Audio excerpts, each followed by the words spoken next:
Hello everyone.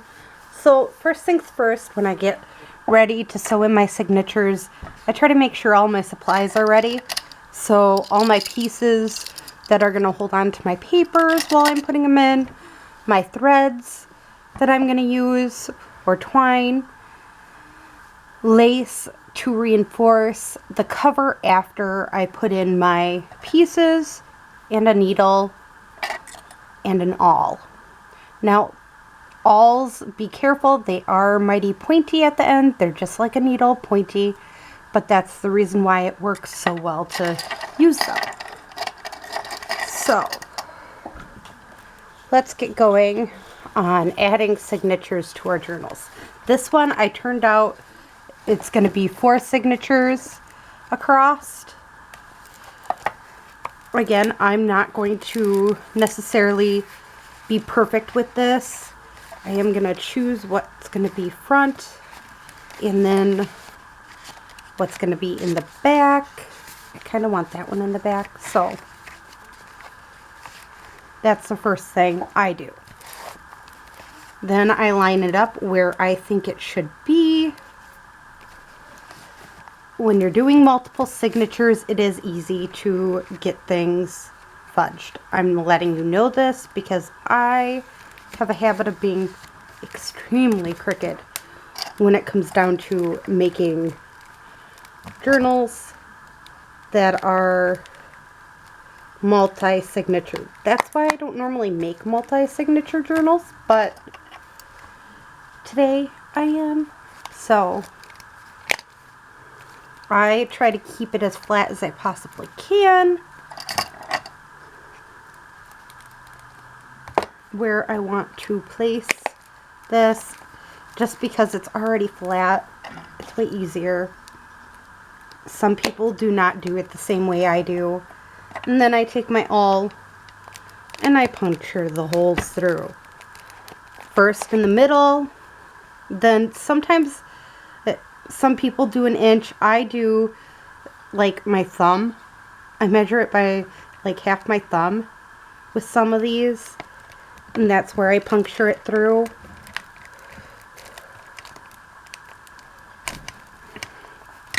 I mean, when I'm doing smaller journals like this, I do like to just do my hand or finger and puncture it through, just because that's how I like to do it. Now I measure out 3. 1, 2, 3, and it's okay if you do over. You don't want to do under, but over's fine. Then I put in my thread,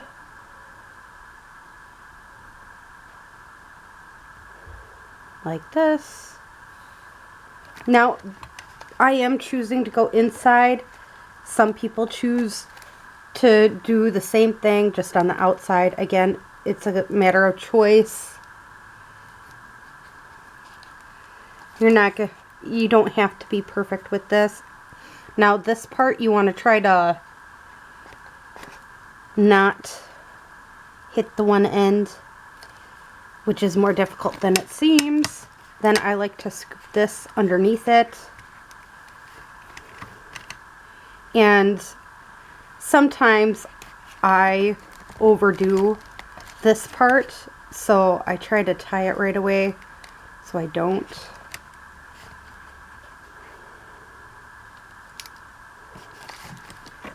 I want my big scissors instead of them small scissors. Out.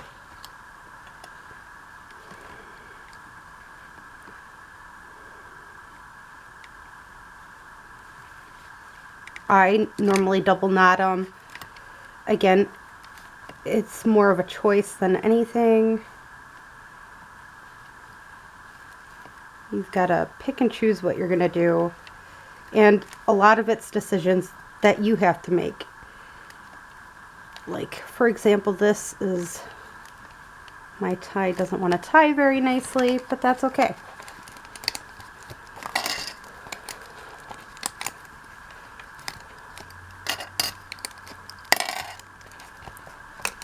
So we got that first signature in. I normally take the time and bend it this way. Make sure it bends this way. And then I go to my next signature. And I try to leave a little bit of a gap. It doesn't have to be a very big gap, just a little gap. And try to align them to the best of your ability before laying it down.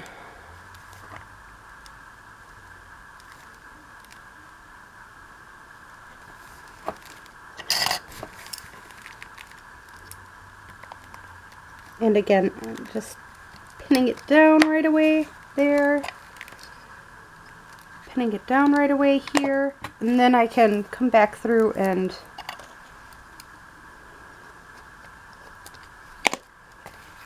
clip it in where I want it.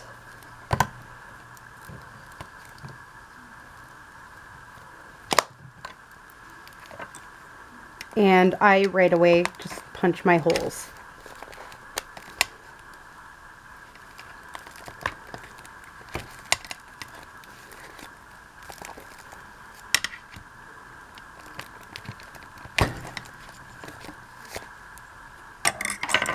And again, it's the same process. 1, 2, 3.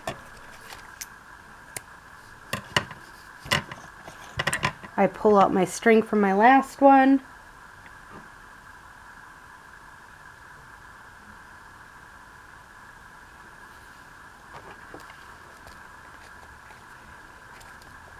And I like to leave a little bit hanging out here.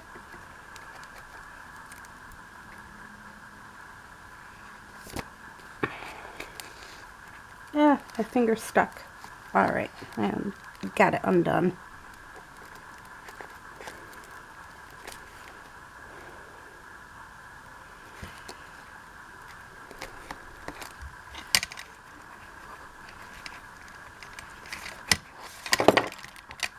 And again, I'm going to tie it.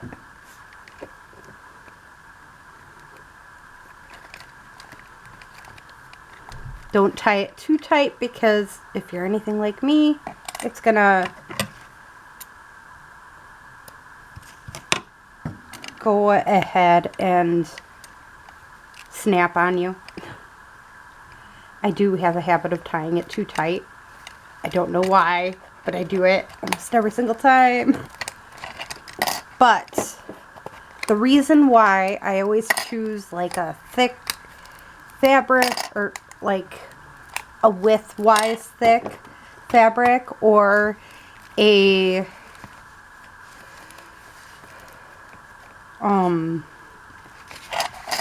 lace like this, a nice thick lace is what I call it, is because I have a habit of making this different every single time. It doesn't matter if I use a template or not. I know some people say, oh, you just need a template to do that. No, templates don't work for me. So,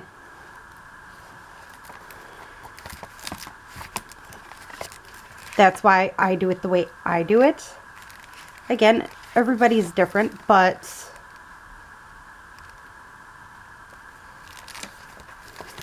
I have learned from personal experience, it never works out to my liking. So,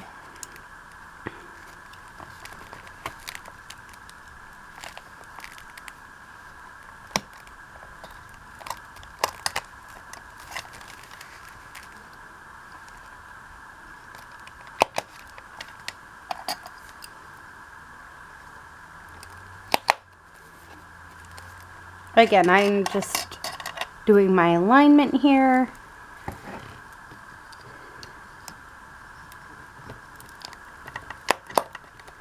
And this side I just gotta fix because it's driving me nuts there. And again, I'm just gonna take my awl and puncture the holes at where I want them. 1,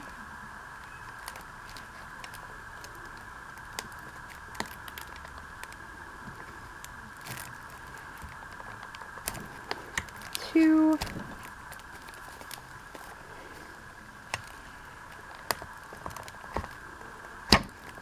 3. And I do 1, 2, 3.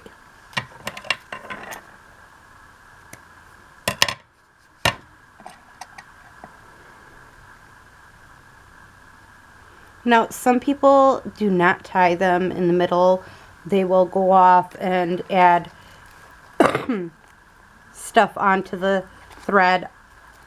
Me personally, I do sometimes, but I don't do it every single time.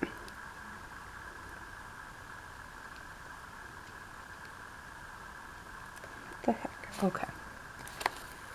Yeah, every single time ain't my favorite thing to do. And this happens too, where it gets hooked in. Just let it go. When you start seeing it stuck, and undo it where it's stuck at.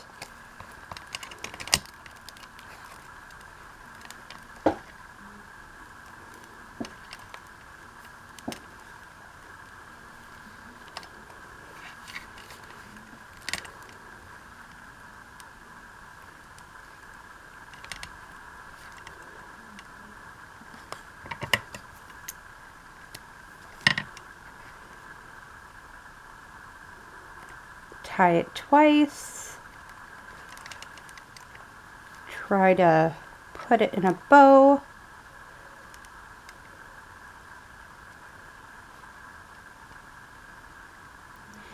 Yeah, one thing I do love about doing this is you do not necessarily have to be perfect with it.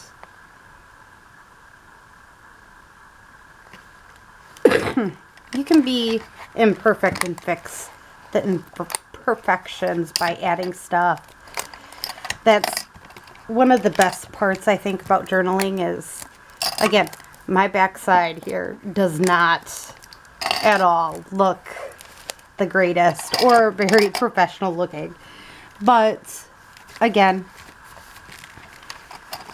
I'll be redoing that part, so not something that necessarily needs to be completely worried about.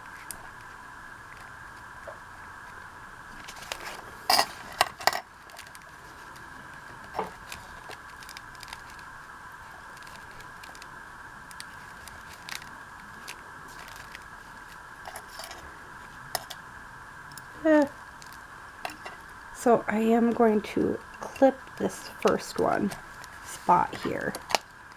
So I am doing it the opposite way as I did the other ones, just because I know I am dealing with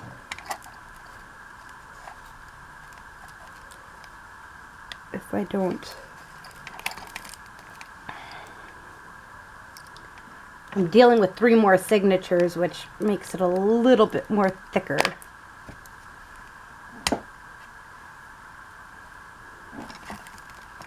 Than usual.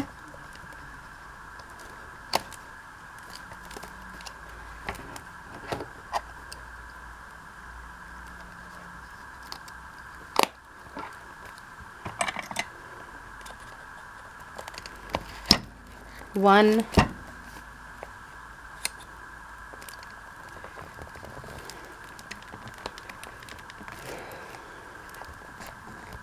two, and this one, as I said, it's so thick. Sometimes this is what happens. So, 3,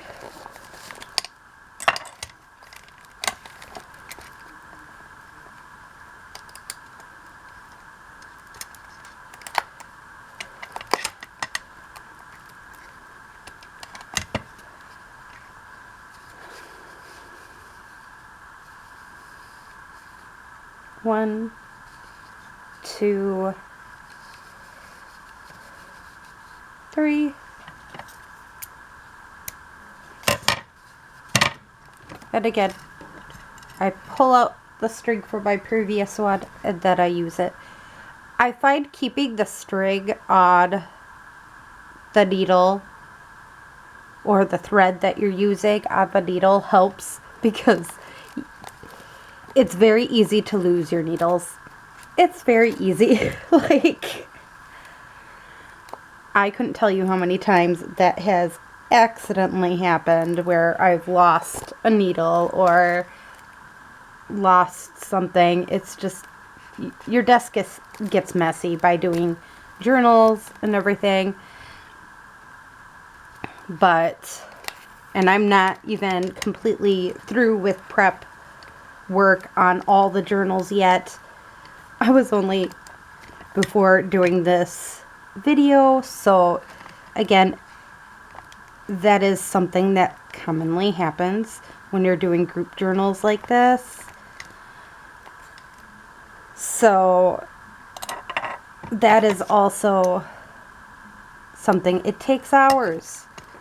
I don't know how those people who do the like 12 journals at once, I can't.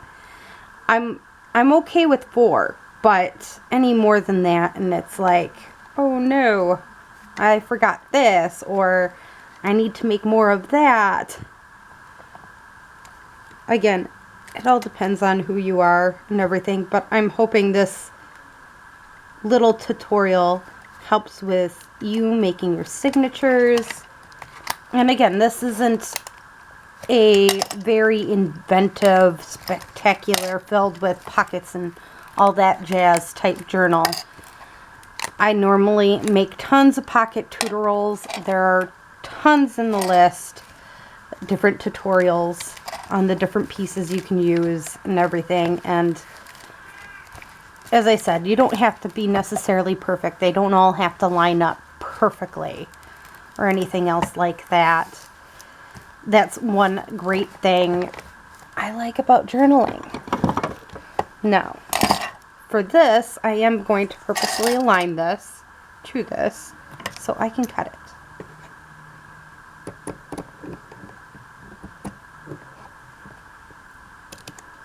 I may have to trim it, but that's okay.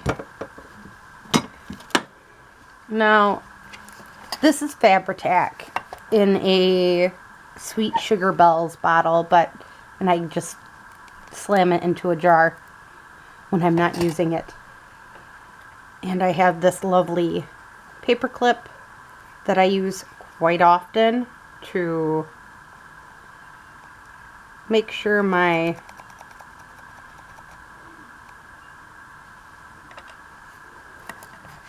bottle's unclogged. But somebody asked too how I go about making sure my pieces stay where they need to be and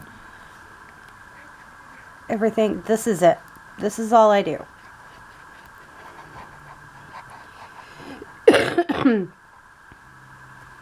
I've learned with Fabri-Tac, you can never have too much. I mean, some people do use their fingers and wipe on it. I've learned over time that you don't really need to do all that to get the same effect.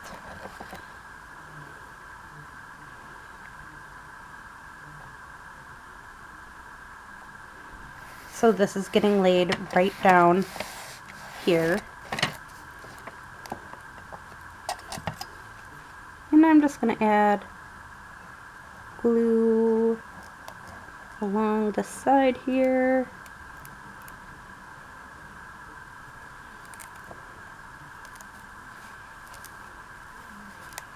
And I like to squish it down just to make sure it's going to stay put.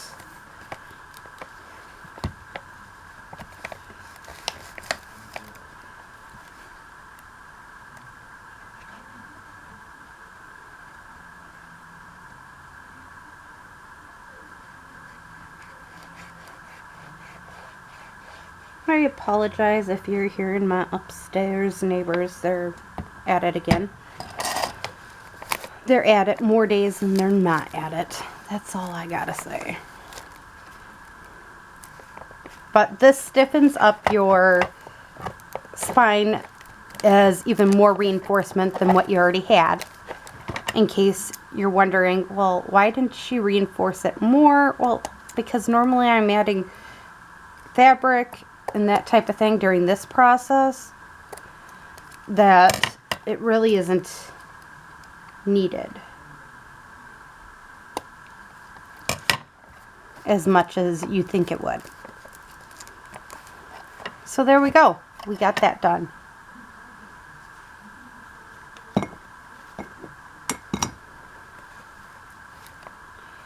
Now, you can work on having a particular closure if you want.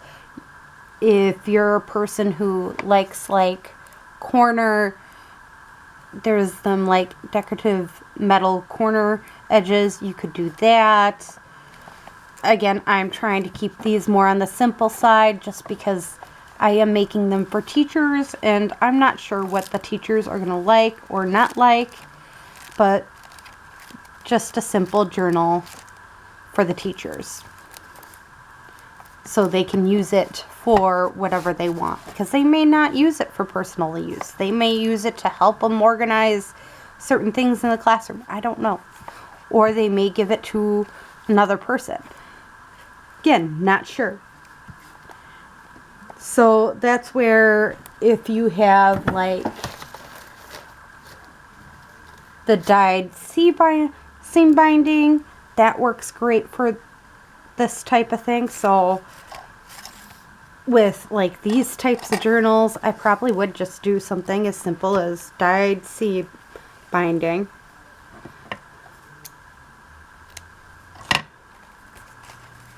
And yeah, I did take it out a little bit, but that's because then I can just tie it in a little bow like this. And voila. So our journal's done.